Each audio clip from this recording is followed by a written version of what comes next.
Middle east से बड़ी और खौफनाक खबर आ रही है। अमेरिका और ईरान के बीच हुआ सीजफायर पूरी तरह टूट चुका है। अमेरिका ने ईरान पर एक और बहुत बड़ा हमला कर दिया है। एक तरफ ईरान जहां रहबरे मौसम अली खामेनी के आखिरी रसूमात पेश कर रहा है, तो वहीं दूसरी तरफ अमेरिका अपने ना हमला करने वाले वादे से मुकर कर ईरान के शहीद हक्कानी बंदरगाह पर हमला कर चुका है।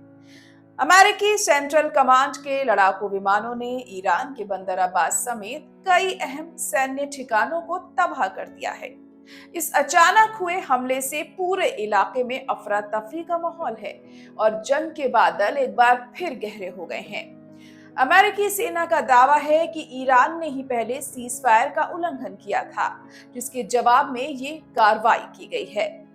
अमेरिका ने ईरान के एयर डिफेंस सिस्टम, मिसाइल ठिकानों और ड्रोन लॉन्च साइट्स को निशाना बनाया है। ईरानी मीडिया के मुताबिक बंदर अब्बास, सीरेक और केशम द्वीप में जोरदार धमाकों की आवाजें सुनाई दी गईं, जहां भारी नुकसान की आशंका है। इस हमले के फौरन बाद वॉशिंगटन ने ईरान पर वो तमाम सख्त पाबंदियां दोबारा लागू कर दी हैं, जिन्हें कुछ वक्त पहले हटा लिया गया था।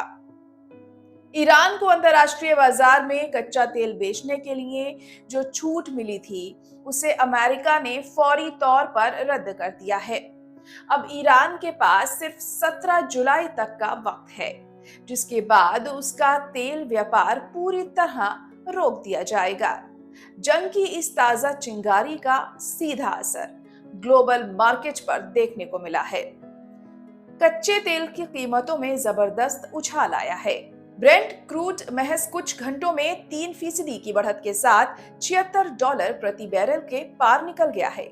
दूसरी तरफ अमेरिकी कच्चे तेल की कीमतें भी $72 के पार पहुंच चुकी हैं। ईरान ने इस अमेरिकी हमले पर सख्त नाराजगी जाहिर करते हुए इसे खुली आक्रामकता और वादे के खिलाफ बताया है। साफ है कि शांति की तमाम कोशिशें नाकाम हो चुकी हैं। अब देखना यह होगा कि ईरान इस बड़े हमले का क्या जवाब देता है और क्या दुनिया एक बड़े युद्ध की तरफ आगे बढ़ रही है।